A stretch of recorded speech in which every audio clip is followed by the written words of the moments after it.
sou do projeto da Liga de Hemato, e aí o pessoal da Liga conversou com os líderes, e aí eles escolheram uns temas para a Liga ficar fazendo essas monitorias. E aí eu fiquei com o distúrbio da hemostasia primária, trombocitopenia, que foi um dos temas aí que a maioria de vocês escolheu.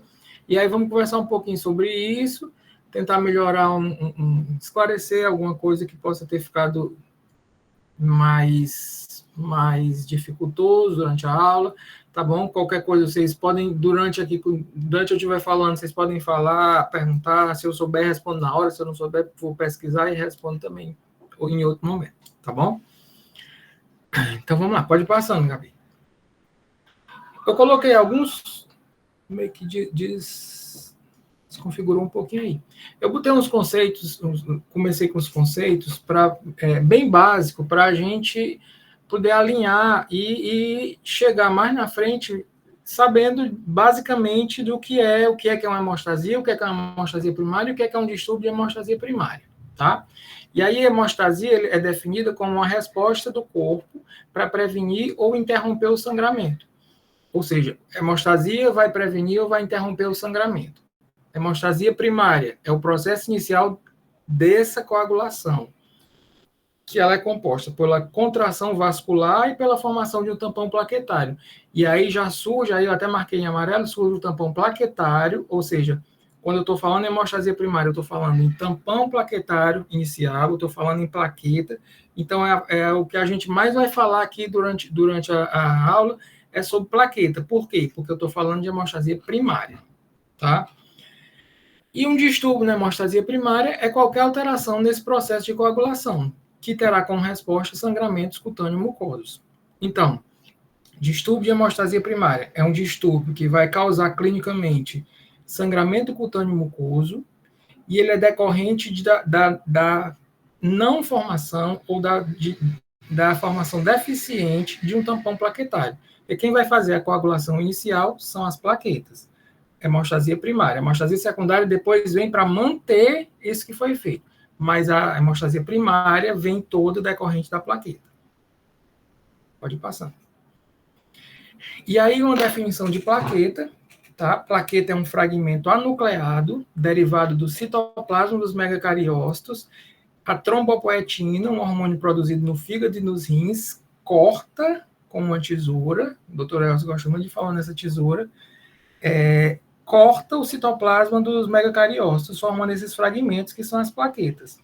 Produzidos pela medula óssea, também marquei aí em amarelo que o local de produção da plaqueta é a medula óssea, ou seja, se eu não tenho produção de plaqueta, eu posso ter um defeito na produção dela. Se eu tiver um defeito na produção dela, eu vou ter um defeito lá na medula, que já é uma das causas que a gente vai ver lá depois como plaquetopenia. Contribui com a coagulação sanguínea com a função de hemostasia primária, que foi isso que eu acabei de falar, e tem um tempo de vida médio na circulação sanguínea de 7 dias. Ou seja, a plaqueta, também é importante saber que a plaqueta vai durar na circulação 7 dias. Por que é importante isso? Porque ela vai se renovar a cada 7 dias, e durante esse período, algumas alterações, por exemplo, drogas, vão poder causar diminuição de plaquetas, como a gente vai ver um pouquinho mais na frente. Então, é importante saber onde ela se forma, como ela se forma, o tempo que ela dura na circulação sanguínea. E o que é que ela faz, como é que ela participa no processo de coagulação. Pode passar. E aí a gente vem para a plaquetometria. O que é plaquetometria? É a medida das plaquetas. Ela é vista onde? No hemograma. Plaqueta em número normal de 150 mil a 450 mil.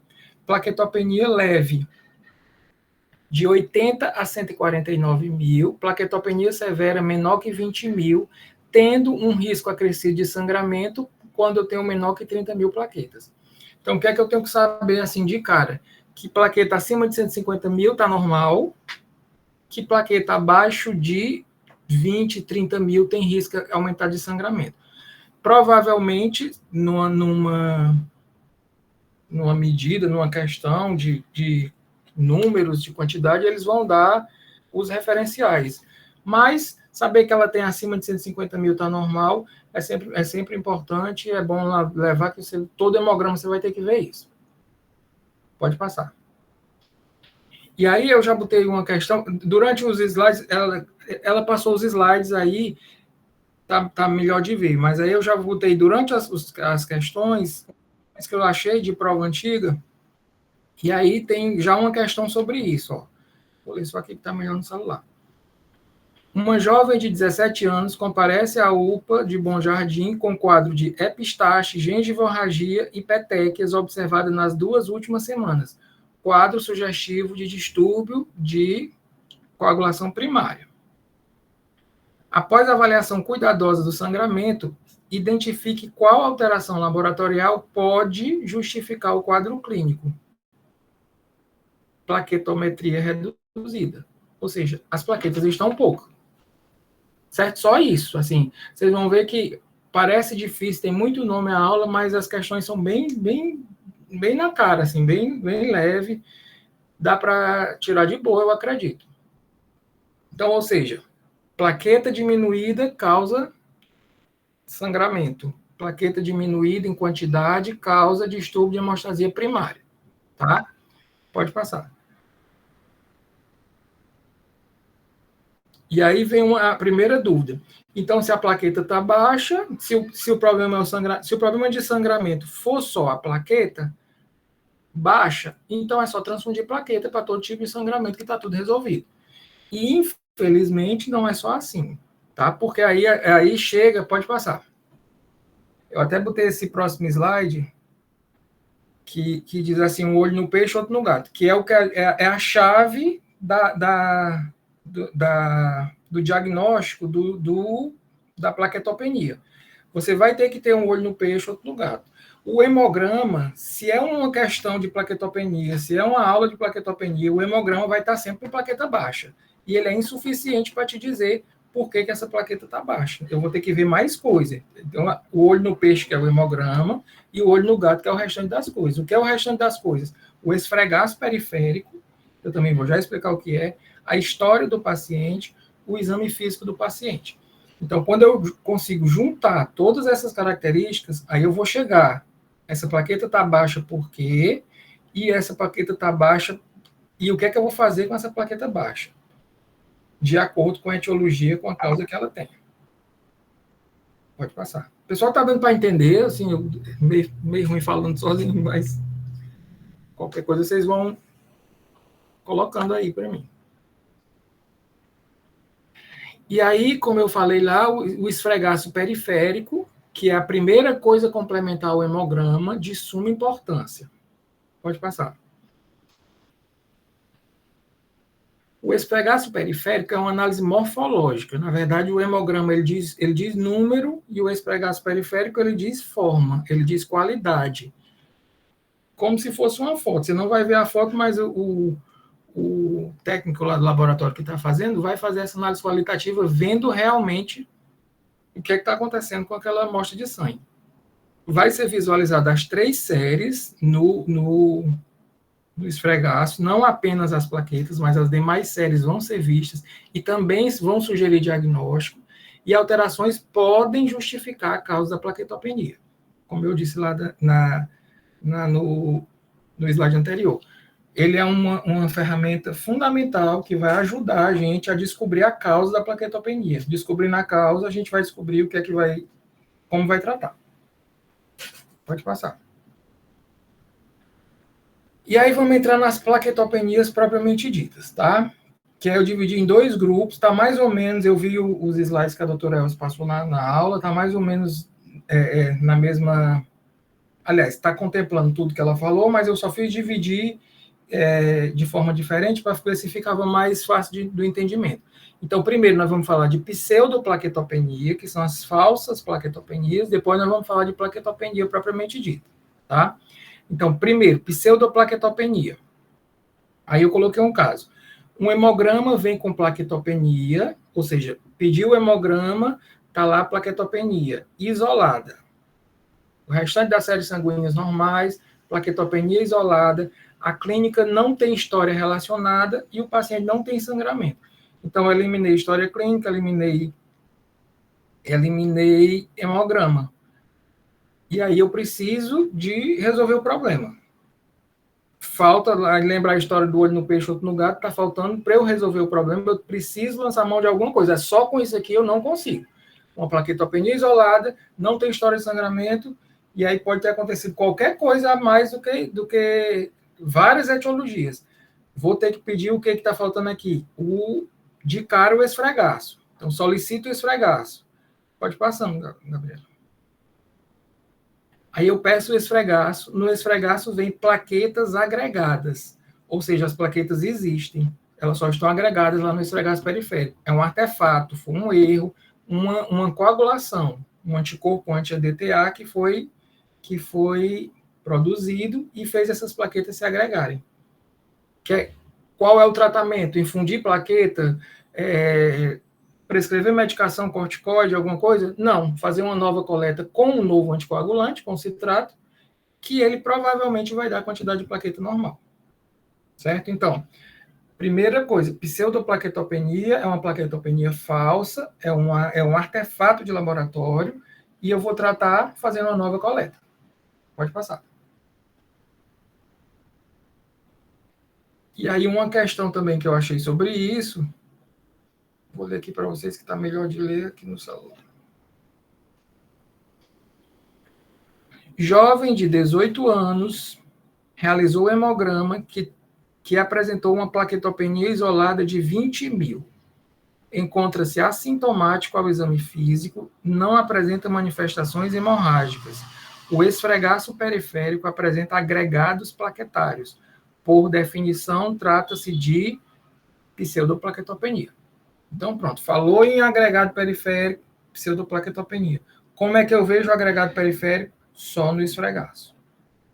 Certo? Tá dando para entender aí, gente?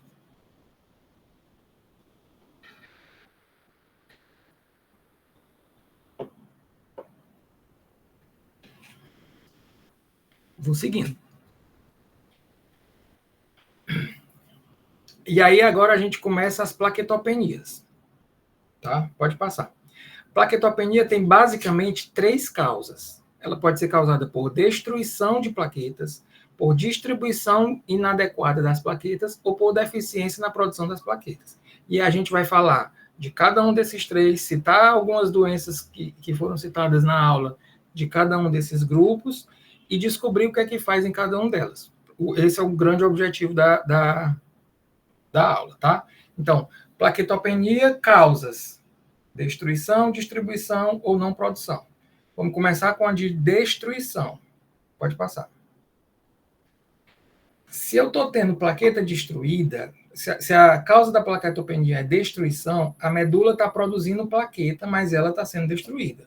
Ou seja, produção toda normal, acontece alguma coisa na periferia, no sangue periférico, que está destruindo essas plaquetas. Pode ter uma etiologia imune ou não imune, pode ser desencadeada por medicação, por infecção, algum tipo de problema está acontecendo naquele organismo que está destruindo as plaquetas que estão sendo formadas. Vale lembrar e ressaltar isso. Se a plaqueta está sendo formada e está sendo destruída, eu já de cara não tenho como resolver infundindo plaqueta. Porque se eu infundir plaqueta, ela vai ser destruída do mesmo jeito. Eu tenho que procurar o que é a causa que está destruindo a plaqueta. Pode passar. E aí, na série das doenças, eu vou começar a citar, nesse grupo a gente tem 4. Trombocitopenia imune, que ela é do adulto ou da criança. São 2 só da mesma coisa. Ou seja, é uma plaquetopenia imune. O sistema imune está destruindo as plaquetas. O nosso próprio sistema imune, uma doença autoimune. Ela pode ser chamada de PTI ou só de TI. PTI, púrpura trombocitopênica imune ou púrpura trombocitopênica idiopática, e TI, trombocitopenia imune ou trombocitopenia idiopática. Porque esse idiopática vem de que não se sabia antes qual era a causa, até se descobrir que essa aqui não tinha uma causa aparente, era proveniente do sistema imune. Então, o nome geralmente é trombocitopenia imune, ou PTI, ou púrpura trombocitopênica imune, tudo está falando da mesma coisa. Fisiopatogenia. Os linfócitos B produzem anticorpos antiglicoproteína de superfície 1B e 2B3A, que vai se ligar à plaqueta. Ocorre fagocitose e destruição. A plaqueta tem duas glicoproteínas de superfície, que também a gente vai falar mais na frente, eu acho que vocês até já devem ter tido outra aula também sobre isso, que são as glicoproteínas 1B e 2B3A. Elas têm função e ajudam no processo inicial da coagulação. São elas que são as chaves para o coágulo se iniciar. E aí o que acontece? O linfócito, numa reação imunológica, como qualquer uma outra, produz anticorpo contra essas glicoproteínas. Reconhece essa glicoproteína como estranha, a plaqueta vai ser reconhecida como estranha, é fagocitada e destruída. Ou seja, uma reação imunológica, assim como um outro processo autoimune. Destruição da plaqueta. Aí está só explicando direitinho como é que ocorre, por que essa plaqueta é destruída, por conta dessa glicoproteína ser reconhecida como um corpo estranho. E aí só algumas características que eu coloquei para ficar mais fácil de entender o nome. Ó, púrpura são manchas roxas na pele causadas por sangramentos, por isso o nome púrpura trombocitopênica. Petequias são menores e equimoses são maiores, são realmente as manchas dos sangramentos cutâneo-mucosos. Ela pode ser transitória ou permanente, o paciente pode ter ela por vários tempos, ou ela pode ter uma duração limitada. O sangramento vai depender da intensidade da plaquetopenia. A plaquetopenia também é variável, tem mais graves e tem mais leves, e aí o sangramento vai depender disso, se o paciente vai estar todo pintado, todo cheio de equimose, ou se o paciente vai estar com mais espaçado, um quadro mais leve. No adulto, ele pode ser assintomático e não encontra necessariamente um fator desencadeante como na infância. A próxima que a gente vai ver é a trombocitopenia imune na infância. E aí a gente vai ver que ela sempre vai estar relacionada com o processo viral antes. Sempre não, mas 90% dos casos ela vai estar relacionada. E no adulto não, ela não necessariamente tem um fator desencadeante. Ela pode ter, mas não necessariamente tem. Pode passar. O quadro pode ser agudo, o paciente pode dormir saudável e acordar doente, porque ele pode ser causado por medicamento. Pode ser uma reação imune desencadeada por uma medicação que o paciente está tomando. Então, aquele paciente vai dormir bom e vai acordar. Um exemplo, não é regra, não é que se for medicamentosa, o paciente vai acordar cheio de peteca e equimose, não. Mas pode acontecer do paciente dormir saudável e acordar doente por ela ser causada por medicamento. A trombocitopenia imune pode ser primária ou secundária. Secundária, algumas doenças como HIV, lúpus, hepatite C, H. pylori, vírus ou bactérias. Ó, geralmente ela está associada a algum outro tipo de processo infeccioso. E lembrando que uma doença autoimune gosta de chamar outra doença autoimune. Então, se o paciente já tem alguma doença autoimune, como o lúpus, por exemplo, ele tem a tendência a desenvolver outras doenças autoimunes com mais facilidade, como, por exemplo, a trombocitopenia imune é uma delas. Não tem exame específico, você não vai fazer um exame para diagnosticar a trombocitopenia imune, ela vai ser diagnóstico de exclusão, baseado em tudo isso que a gente está falando, e é necessário saber se tem alguma patologia associada para tratar a doença base. Se o paciente tem um HIV, vai ter que tratar, se o paciente tem uma hepatite, vai ter que tratar, se o paciente tem um H. pylori, vai ter que tratar. Não vai adiantar tratar só o processo imune. O processo imune vai ser tratado como um imunossupressor, um corticoide, alguma coisa mais agressiva, vai depender da intensidade, mas a doença base, que aqui geralmente tem uma doença base na trombocitopenia imune, a doença base tem que ser tratada. Pode passar. Aí tem um caso sobre isso, que relata o seguinte: paciente de 65 anos, sexo feminino, chega à emergência apresentando manifestações hemorrágicas cutâneo-mucosas na forma de petequia e equimose difusas, principalmente nos membros superiores e discreto sangramento gengival. A história aí me diz que um paciente apresentando sangramento cutâneo mucoso, ou seja, um distúrbio de hemostasia primária. Mais nada, por enquanto. Pode passar. Aí me vem um hemograma, solicito o hemograma, vem com hemoglobina de 14, ok, normal, leucócito de 8.200, normal, plaquetas de 27.000, plaquetopenia severa e risco de sangramento. História clínica com presença de petequiecquimose, plaquetopenia. Não consigo dizer ainda nada. Pediria o quê, pessoal, agora? Deixa, ela já passou. Não, pode passar. Pode passar. Não, foi demais. Agora está no esfregaço. Solicito o esfregaço. Ó, lembra lá do olho no peixe, outro no gato. Fiz a história clínica, fiz o hemograma, solicitei o esfregaço. Quando chegou o esfregaço, tudo normal. Só as plaquetas diminuídas que eu já sabia pelo hemograma. Aí parece ficar um pouco, né? Não achei, até agora não achei causa nenhuma. Pode passar. Mas aí lá na história clínica, aprofundando, a gente vê que o paciente iniciou o uso de carbamazepina há 10 dias. Até marquei de amarelo. Uma das causas frequentes da trombocitopenia imune é medicamentosa, como eu já falei. Normalmente não são medicamentos de uso crônico, não é aquele medicamento que o paciente já toma um antihipertensivo há 10 anos, toma um remédio para colesterol, toma aquele remédio em uso crônico, geralmente não é ele. Geralmente é um remédio que foi iniciado no período de vida média da plaqueta, de 7 a 10 dias. Então, quando esse medicamento é iniciado, ele não vai de cara afetar aquelas plaquetas que já estão. Ele vai afetar as plaquetas que... A reação imune vai afetar as plaquetas que virão. Por isso, o tempo de 7 a 10 dias. Então, toda vida que eu falar de uma trombocitopenia imune relacionada à medicação, provavelmente uma medicação nova, iniciada há uma semana atrás. Pode passar. Tratamento não é o foco, mas sempre bom saber. Remove a medicação, o uso dela vai ser proibido. Geralmente as segundas trombocitopenias imunes são de gravidade maior, então ela vai ter uso proibido. Aquela medicação vai ter que sair do seu elenco, você não vai poder mais tomar ela.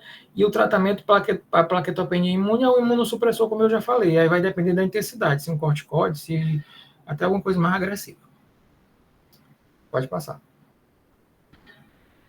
A mesma doença sendo na infância. Trombocitopenia imune na infância, PTI na infância. Pode passar.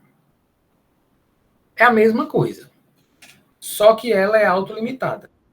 Na infância, ela se resolve sozinha, geralmente no período de 7 a 10 dias também.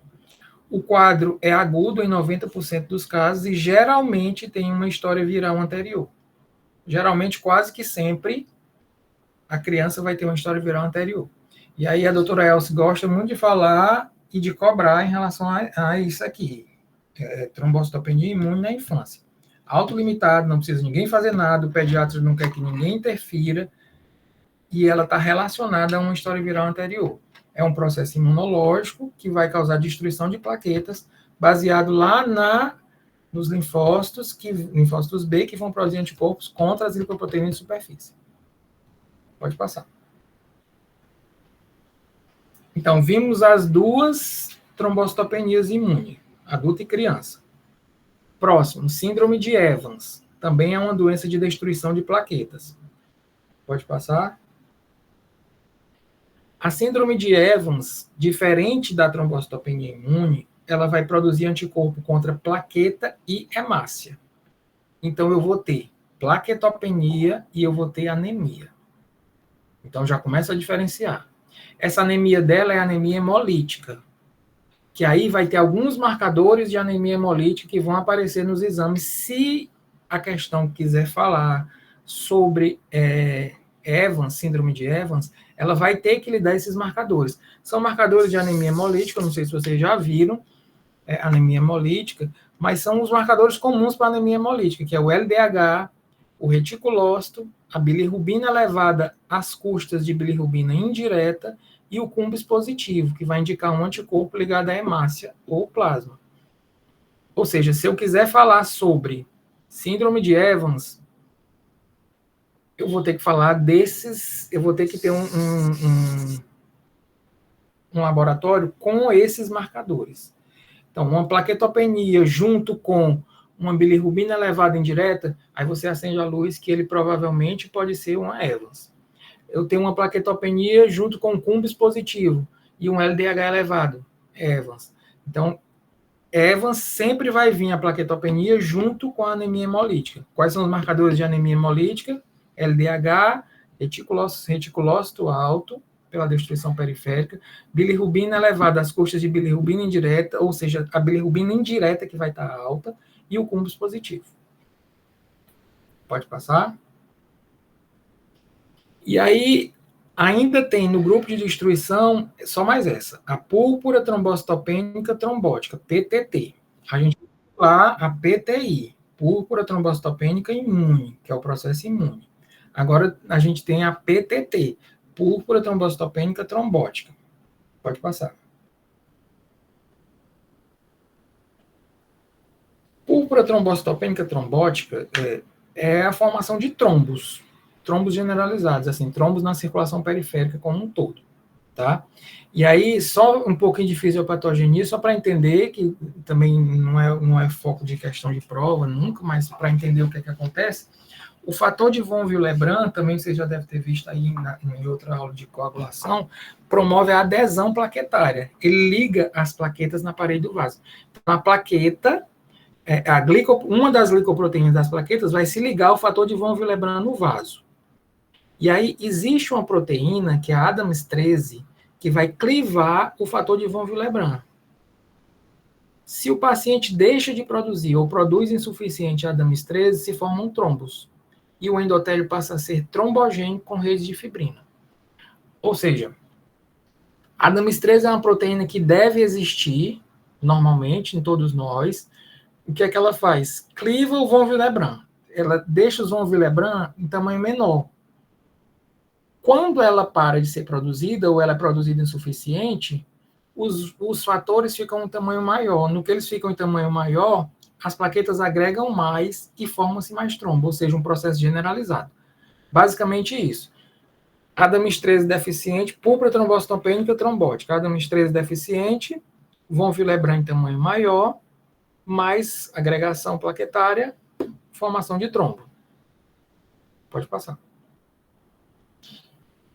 Outro nome dela é a microangiopatia trombótica, alto índice de morbimortalidade. Ela é uma doença que forma trombo na circulação quase toda, então é uma doença bem grave. Tratamento é a plasmaférese, separação do plasma, que ele vai substituir a Adams 13 deficiente. Aí é outro caso que não adianta fornecer plaqueta. Se o problema não está na plaqueta, não adianta fornecer plaqueta. O problema não está na quantidade de plaqueta. O problema está acontecendo no processo coagulativo. Então, tratamento, plasmaférese, que é essa separação do plasma e substituindo a Adams 13. Qual é a diferença? O que é que vai me dizer se eu vou estar diante de uma púrpura trombocitopênica trombótica? O esfregaço periférico. Tá? Lá vai vir no hemograma plaquetopenia, a história clínica de sangramento cutâneo mucoso, mas aqui no esfregaço eu vou ter esquizócito. E o que é esquizócito? São fragmentos de hemácias formados pelos trombos. Os trombos formam umas redes de fibrina que prendem as hemácias e fragmentam. Ou seja, imagina a grande parte dos nossos vasos formados por trombo, as hemácias vão passar, não conseguem, se fragmentam e se cortam, ficam uns pedaços de guilhotina, ficam uns pedaços de hemácias. Pode passar que tem até uma foto. E aí, quando chega no esfregaço, a gente vai ver fragmentos de hemácia que são esquizócitos. Então, a chave para a descoberta da púrpura trombocitopênica trombótica será a presença de esquizócito no esfregaço periférico. Tá bom? Pode passar aí. Resumindo, de tudo aí, agora a gente já dá para pegar a plaquetopenia por destruição. Falando da pseudoplaquetopenia, que tem a ver com artefato, vai repetir a coleta. Agora, entramos nas plaquetopenias, a primeira, e eu acho que a pior delas, é essa que a gente já falou, que é a de destruição. Temos 4. Ó. Trombocitopenia imune, aquela que é decorrente de medicamento ou secundários a outras doenças. A história do paciente vai dizer para a gente se ele está tomando uma medicação, se ele teve uma infecção. Então, ela vai me guiar pela história do paciente. A trombocitopenia na infância, autolimitada e associada a um processo viral. A história do paciente também vai me dizer. O paciente teve um processo infeccioso, o paciente teve um processo viral há uma semana, vai me guiar. Síndrome de Evans, destruição de anemia hemolítica e trombocitopenia, então destruição de plaqueta e de hemácia. Os exames laboratoriais que vão confirmar a anemia hemolítica, que são aqueles marcadores lá que a gente falou, LDH, bilirrubina, vão confirmar se eu estou com síndrome de Evans. Púrpura trombocitopênica trombótica, essa última, PTT, esfregaço com esquizócito. Então, sempre vai ter uma coisa que vai ser a chave para eu dizer o que é que está causando a destruição. Certo? Pode passar. E aí, questão de prova. Deixa eu só abrir aqui no celular de novo. Vocês vão ver como tem 3 aqui nessa. Eu só peguei as 2 últimas provas. Jovem com quadro viral há 1 semana e há 24 horas vem apresentando petequia e esquimose. E equimose. Mas não apresenta alteração no exame físico. O hemograma mostrou plaquetopenia isolada de 7.000. Considerando o caso acima, qual a causa mais provável para o desenvolvimento dessa plaquetopenia? Se trata de um jovem, quadro viral há 1 semana, a história clínica me disse que tem um quadro viral e tem plaquetopenia. Plaquetopenia num jovem, quadro viral há 1 semana. Provavelmente, trombocitopenia imune, causada por destruição, como a gente viu. Pode passar. A mesma questão aí, só mudou a roupa. Considere uma criança de 5 anos com quadro infeccioso há 1 semana e há 48 horas apresenta petequia e equimose e realizou o hemograma abaixo. Aí no hemograma, depois vocês podem olhar direitinho, mas só tem as plaquetas com 8.000. Plaquetas de 8.000. Resumindo o caso, 5 anos, quadro infeccioso há 1 semana, plaquetopenia de 8.000. Considerando o quadro acima, qual a causa mais provável que levou ao desenvolvimento da plaquetopenia? Provavelmente uma trombocitopenia imune, destruição aumentada das plaquetas. Outra questão quase igual também. Uma criança de 5 anos de idade está com quadro infeccioso há 1 semana e há 48 horas está apresentando petequias e equimoses. Foi realizado o hemograma a seguir. Plaqueta de 8.000. Na verdade, é o mesmo esqueleto, só que uma ela perguntou qual era o mecanismo, que é a destruição, e nessa aqui ela está perguntando qual a hipótese diagnóstica, que eu vou falar que é a trombocitopenia imune. Então, a frequência de cair em prova é muito grande em relação à trombocitopenia imune, em relação à plaquetopenia por destruição, que é esse grupo que a gente viu aqui. Alguma dúvida, pessoal? Digam aí pelo menos sim ou não. Que... Não, tá tudo certo. Tá ótimo. Não, Diego, tá ótimo. Então vamos lá. O segundo grupo. Plaquetopenia por distribuição. Essa é bem mais simples, só tem uma patologia. E aí as plaquetas estão lá no sangue, só que estão distribuídas de forma errada, tá? Lembrando que 2/3 das plaquetas estão no sangue periférico e 1/3 das plaquetas estão no baço. Então, quando as plaquetas são produzidas, circulam, 1/3 delas está no nosso baço. Se o baço está maior por algum problema, outro, que leve a uma alteração no baço, esse 1/3 vai cair lá, vai cair lá a quantidade maior. Pode passar. Não é uma pseudoplaquetopenia. A plaqueta vai estar realmente menos no sangue periférico, porque o que é colhido na amostra do hemograma é o sangue periférico. Então, no hemograma, realmente vai vir a plaquetopenia.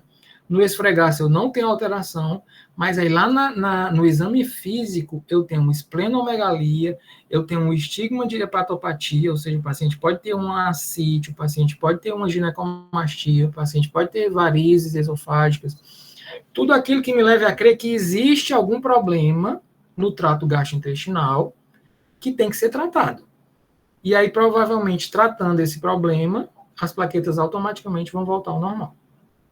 Certo? Então, tratamento, encaminhar o gastro, dependendo do quantitativo, aí tudo vai depender muito de como é que está a clínica do paciente, estabilizar o paciente, transfundir se for realmente um caso muito severo, mas o tratamento mesmo é a doença de base.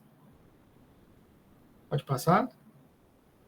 Então, distribuição é só essa. A distribuição está errada. E a distribuição está errada por algum problema no trato gastrointestinal, mais especificamente no baço. Então, já foi, recapitulando, pseudoplaquetopenia, já foi plaquetopenia por destruição, já foi plaquetopenia por distribuição, e agora, por último, a gente vai para plaquetopenia por diminuição na produção. Pode Diego, passar. Oi. só uma dúvida, por favor. Nesse caso da plaquetopenia por distribuição, se fosse perguntado algum tratamento, seria a esplenomegalia ou seria a transfusão de plaqueta? Não, fica muito complicado, eu até nem achei questão dela, por isso que eu não botei. Fica muito complicado para perguntar especificamente o tratamento para ela, porque vai depender do grau de como é que está o paciente. É simplesmente uma esplenomegalia decorrente de uma hepatite inicial. Então, você vai só tratar aquilo, por enquanto. Mas o paciente, de repente, está com CA de fígado, e aí vai ter que tirar o baço. Então, assim, o tratamento vai variar conforme o estado clínico do paciente. E aí é muito aprofundado para jogar aqui para a gente o tipo que vai estar para chegar exatamente no tratamento, certo? Mas, assim, saber que o tratamento não vai envolver medida hematológica, não vai ser uma medicação para estimular a produção, não vai ser uma transfusão, é o que acredito que seja suficiente por enquanto para a gente. Beleza, então, obrigado. E aí, a plaquetopenia por não produção.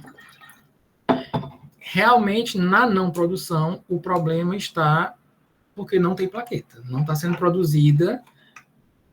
E aí, lembrando, lá do começo que a gente falou, que o local de produção é a medula, então eu tenho uma deficiência na medula ou uma eritropoese ineficaz. Não está se conseguindo produzir eficazmente as plaquetas, e com isso eu não vou ter todo o processo que eu desencadeado por ela. Pode passar. As causas mais frequentes são leucemias, aplasia de medula, ou seja, uma medula insuficiente, produz, mas não está conseguindo ser suficiente. Alguns tipos de anemias, que são as anemias megaloblásticas, com deficiência de vitamina B12 ou folato, também é muito falado. Anemia megaloblástica tem muita relação com plaquetopenia. E o processo de quimioterapia, que ele, como um todo, causa uma diminuição das células na pancitopenia, geralmente todas as células diminuem, incluindo as plaquetas. Pode passar. E aí tem um caso sobre ela, deixa eu pegar aqui pelo celular, que desconfigurou aí.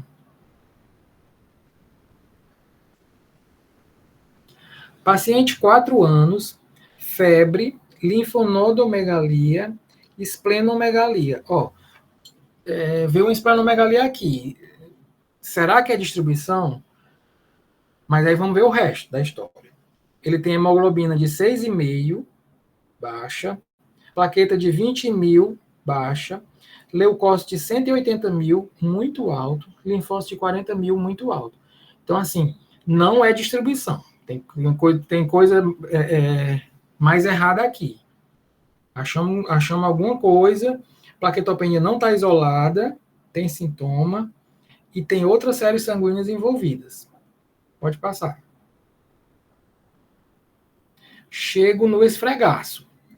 Aí o esfregaço me diz, presença de células grandes, cromatina frouxa, alta relação núcleo-citoplasma e nucleolo evidente.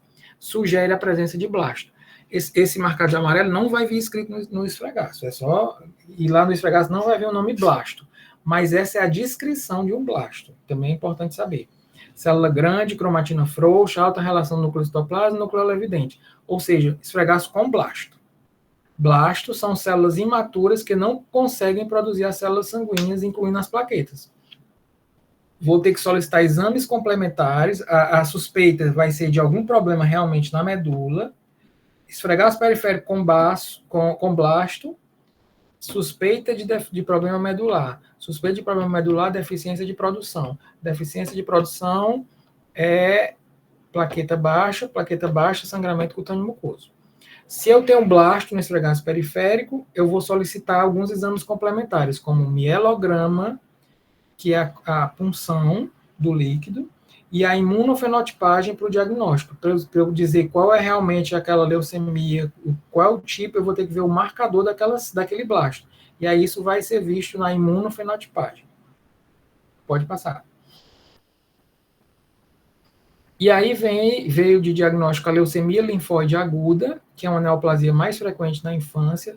O Dr. Elcio também gosta de cobrar ela, tá? Não sei se vão ter o de leucocitose, não sei se já entra nessa próxima aula, mas aqui, como deficiência de produção de medula, a principal doença realmente vai ser a leucemia. E aí a leucemia linfóide aguda, que é muito frequente na infância, tratamento é quimioterapia, e se necessário, mesmo caso lá, dependendo da agressividade, como é que está o paciente, vai ter que realmente transfundir plaqueta, porque ele não tem, não é produzido, não tem, e tem risco de sangramento, dependendo da quantidade. Pode passar. E aí uma questão, sobre isso. Paciente de 22 anos é internado no setor de hematologia do hospital em que você trabalha. Apresenta queixa de adinamia, astenia, surgimento de petequia e gengivorragia. Ou seja, ele tem característica aqui de anemia e ele tem característica aqui de plaquetopenia.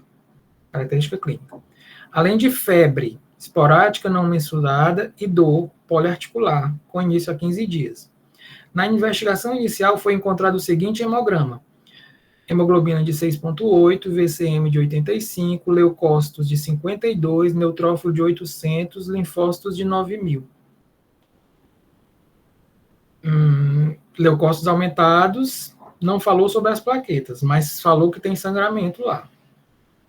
Descrição de 85% de células de grande porte com relação núcleo-citoplasma próximo a 1, cromatina frouxa e nucleolos evidentes, e ausência de bastonetes de Auer nas granulações.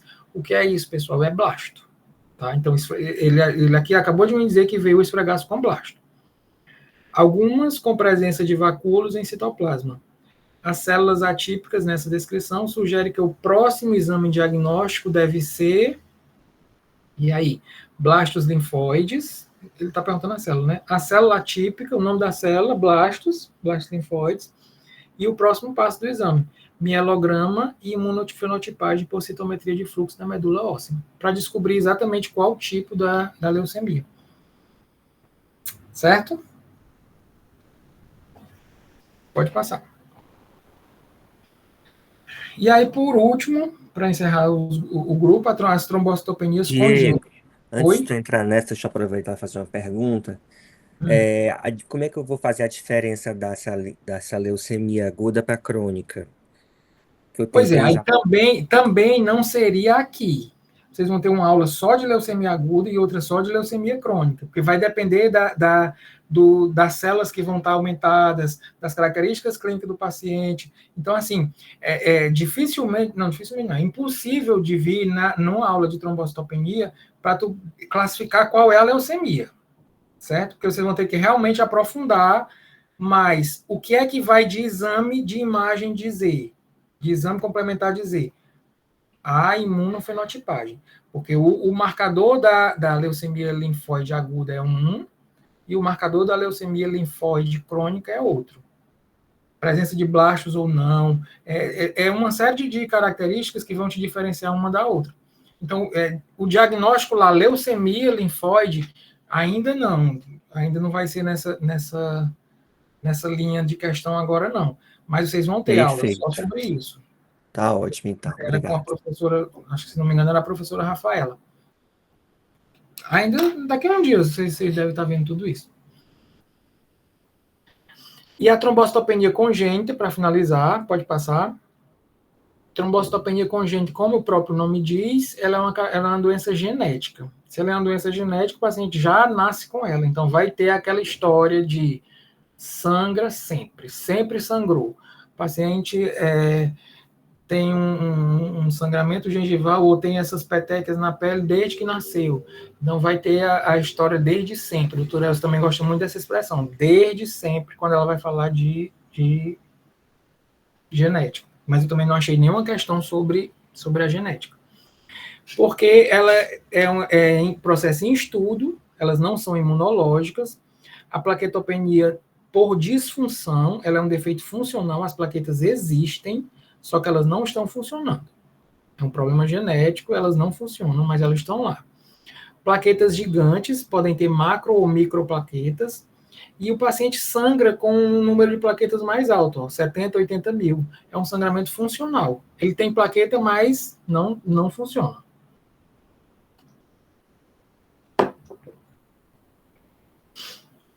História clínica. Plaquetopenia em jovem, refratária ao corticoide, ou seja, se eu tenho uma plaquetopenia em jovem, aí eu vou pensar em trombocitopenia imune, vou fazer um corticoide, mas não resolveu. Refratária ao corticoide. Não muito baixa e com manifestação hemorrágica, que como a gente viu aí no slide anterior, o número de plaqueta nem é tão baixo, mas tem manifestação hemorrágica. Sangra no nível de plaqueta acima do esperado para sangrar, ou até em níveis normais. E ele pode ter características sindrômicas, é um processo genético. Surdez, catarata, algum outro tipo de processo que pode me dar uma pista de que é um processo genético. Ele pode apresentar história familiar com a mesma alteração, também é comum. Eu tenho e minha mãe tem esse tipo de sangramento. Desde sempre, como eu falei, sangra. Então, a trombocitopenia imune para de sangrar na infância. Trombocitopenia imune para de sangrar. Na infância, inclusive, é autolimitada. Aqui não. Continua o sangramento. Pode passar. E aí eu tenho duas síndromes. Síndrome de Bernard-Soulier e trombocitopenia de Glanzmann. A única diferença de uma para outra, antes de entrar nos slides, a única diferença de uma para outra é a glicoproteína da superfície da plaqueta. A plaqueta tem 2 tipos de glicoproteína na sua superfície. Pode passar, que agora vai detalhar melhor. Ela tem uma glicoproteína 1B e ela tem uma glicoproteína 2B3A. O Dr. Germson dava uma aula sobre isso, em algum tipo de coagulação. Não sei se ele já deu também para vocês.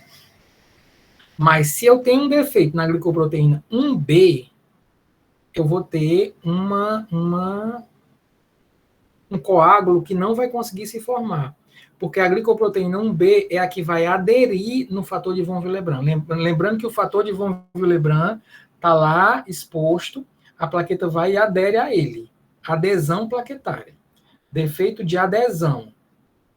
Então, glicoproteína 1B, defeito de adesão. Não responde ao corticoide, é necessário transfundir. Isso é Bernard-Soulier, tá? B de Bernard-Soulier, B de 1B. 1B, tá? Pode passar. E a trombastenia de Glanzmann, pode passar, é a outra glicoproteína, que é a 2B3A. E ela não ocorre agregação plaquetária.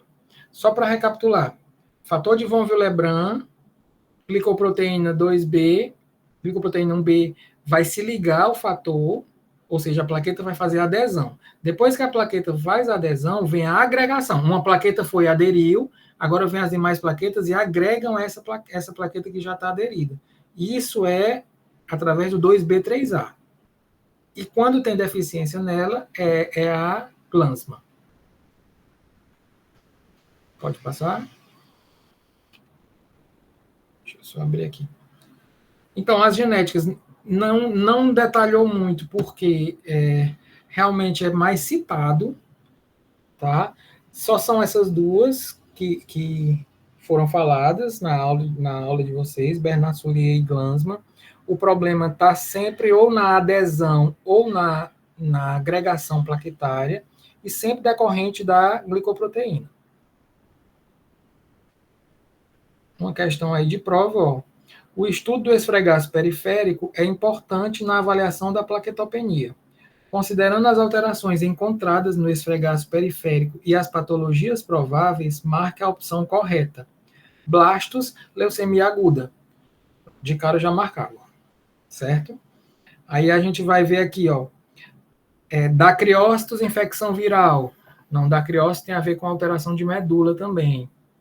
Não foi visto aqui, mas também tem uma aula aula inicial vocês devem ter visto, de dacriócito. Mas dava para passar sem ele, porque o blasto é muito na cara. Blasto, leucemia aguda. Plaqueta gigante, pseudoplaquetopenia. Nem pensar, pseudoplaquetopenia não tem nada a ver com plaqueta gigante. Plaqueta agregada, síndrome de Bernard-Soulier. Também não tem nada a ver. E esquizócito, púrpura trombocitopênica imunológica. Não, esquizócito, púrpura trombocitopênica trombótica. Certo? Pode passar. E aí, só para finalizar, revisando. Hemograma sempre vai ter a plaquetopenia. A aula é de plaquetopenia, a questão é de plaquetopenia. Eu tentei, só um parênteses, eu tentei unificar, falar ou plaquetopenia ou trombocitopenia, para não ficar esses dois termos, mas realmente é dos livros os dois termos. Tem doença que é plaquetopenia, tem doença que é trombocitopenia, então realmente é os dois, uma coisa ou outra. Então, no hemograma sempre vai ter a plaquetopenia, numericamente. Pode passar. Lá no esfregaço periférico, tem uma plaquetopenia mais esfregaço periférico. Com plaqueta agregada, eu tenho uma pseudoplaquetopenia. Repetir a coleta. Começamos por ela. Eu tenho um esfregaço periférico com a presença de células sugestivas de blastos, eu tenho uma leucemia. E eu tenho leucemia linfóide aguda, eu tenho um defeito de produção, se necessário eu vou transfundir. Eu tenho um esfregaço com a presença de esquizócito, eu vou ter uma púrpura trombocitopênica trombótica, defeito de destruição, plasmaférese. Então, o esfregaço consegue me dizer isso aí, juntamente com o hemograma. Pode passar. E a história clínica, junto com o exame físico, vai me dizer mais coisa. Se eu tenho esplenomegalia, um estigma de hepatopatia, eu tenho um problema de distribuição e vou encaminhar ao gastro. Se eu tenho um sangramento desde sempre, eu posso ter uma trombocitopenia congênita, Bernard-Soulier ou trombastenia de Glanzmann, e eu posso ter uma trombocitopenia isolada em criança pós-infecção, que será uma trombocitopenia imune, um defeito de destruição, que não precisa de tratamento. Já no adulto, eu vou usar imunossupressor. Pode passar. Bom, era basicamente isso que eu tinha para falar. Não sei se vocês querem colocar alguma coisa, espero que tenha sido, e ficar à disposição para ajudar em alguma coisa que puder e tiver ficado aí ainda em dúvida. Foi ótimo, foi perfeito. Obrigado, Diego.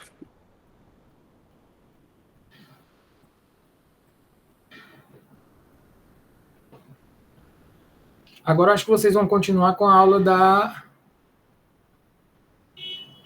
Gente, tudo bem? Boa noite. Eu acho que meu áudio tá duplicado assim, mas é só para avisar que eu vou mandar o link, outro link, pro líder de sala, certo? Então não é isso, podem sair.